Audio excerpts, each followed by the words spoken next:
Perkenalkan, nama saya Nurbeti Sitanggang. Saya selaku Kepala Sekolah SD 15 Ambarita, Kecamatan Simanindo, Kabupaten Samosir.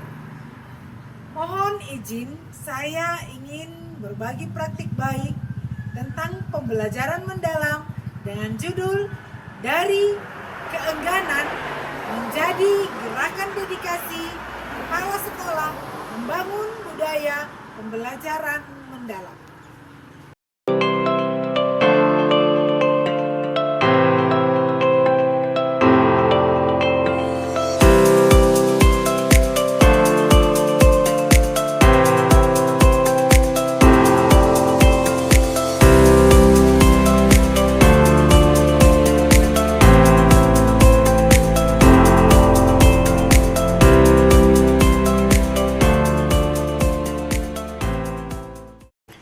Sekolah kami SD Negeri 15 Ambarita adalah sekolah yang secara historis memiliki reputasi cukup baik di tingkat lokal.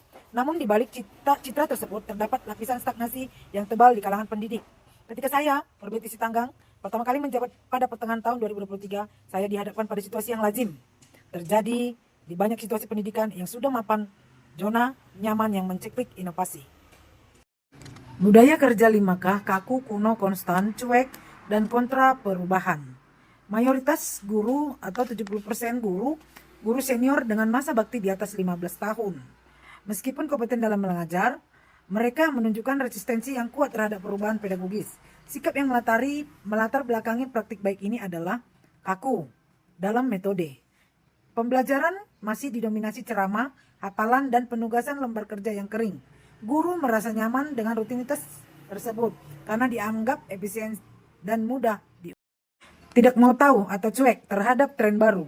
Guru menganggap inovasi seperti pembelajaran berbasis proyek atau pembelajaran mendalam atau deep learning sebagai gaya-gayaan atau tuntutan kurikulum yang bersifat sementara.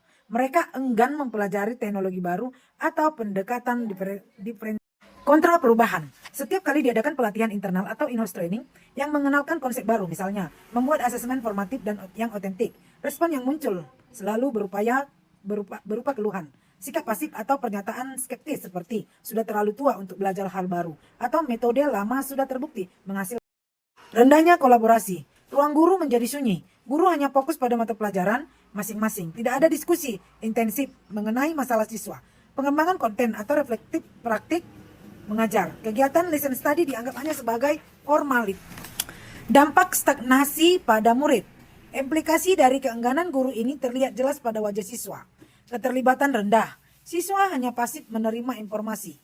Mereka mampu menjawab soal ujian, tetapi kesulitan menerapkan pengetahuan dalam konteks nyata. Aksi pertama, transformasi in-house training menjadi coaching klinik. Mengubah format pelatihan tradisional yang ceramah menjadi lokakarya praktis dan personal.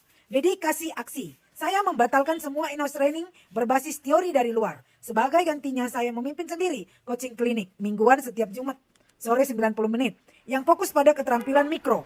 Pendekatan saya menggunakan pendekatan show dan tell. Saya sendiri yang pertama kali mempraktikkan keterampilan tersebut jika topiknya PBL. Saya tunjukkan PBL yang saya buat untuk mata pelajaran saya.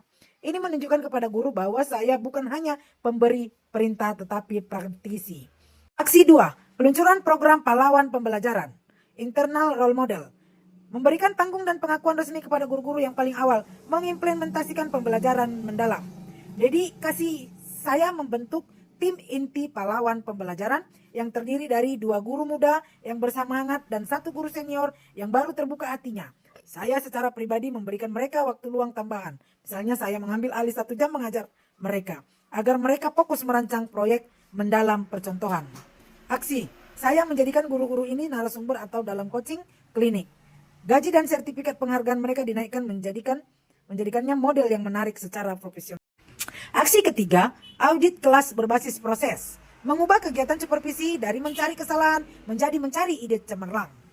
Saya melakukan audit kelas secara acak, namun bukan untuk menilai, melainkan untuk mendokumentasikan praktik baik. Saya tidak mencatat kekurangan, melainkan mencari satu hal unik yang dilakukan guru. Misalnya cara Bu Ani menggunakan lagu daerah untuk mengajarkan matematika.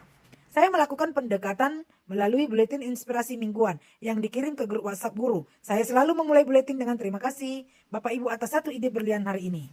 Dampak mindset yang nampak, guru-guru yang awalnya merasa diawasi menjadi termotivasi karena tahu bahwa praktik terbaik mereka akan diakui dan dicontoh. Mereka mulai bereksperimen bukan karena takut, melainkan karena ingin masuk ke dalam buletin tersebut. Ini menumbuhkan budaya refleksi keterbukaan. Aksi keempat, inisiasi ruang atelier kolaboratif, menciptakan lingkungan fisik yang mendukung pembelajaran mendalam. Saya menggunakan dana bos yang kecil secara strategis untuk membeli material yang mendukung proyek, karton tebal, cat cair, sensor sederhana, lospat daur ulang, dan mengubah gudang yang tidak terpakai menjadi atelier. Ini adalah ruang yang tidak terikat mata pelajaran, tetapi khusus untuk brainstorming dan pengerjaan proyek.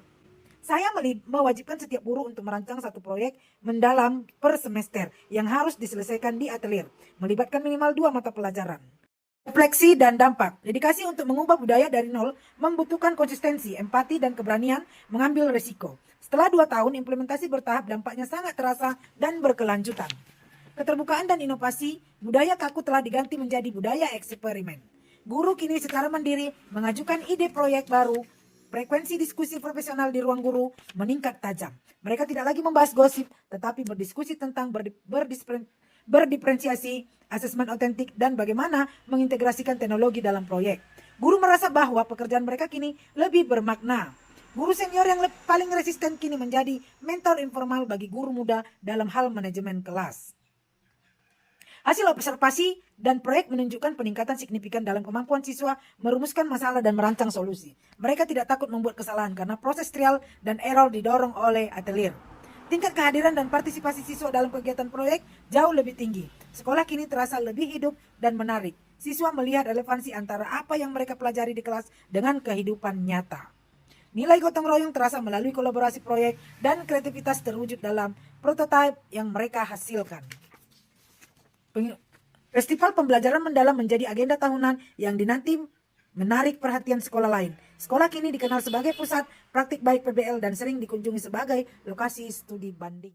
Akhirnya, dedikasi kepala sekolah bukanlah tentang menjadi pahlawan super yang memecahkan semua masalah, tetapi ruang menciptakan sistem dan lingkungan yang memampukan setiap guru untuk menemukan pahlawan dan agen perubahan di dalam diri mereka sendiri.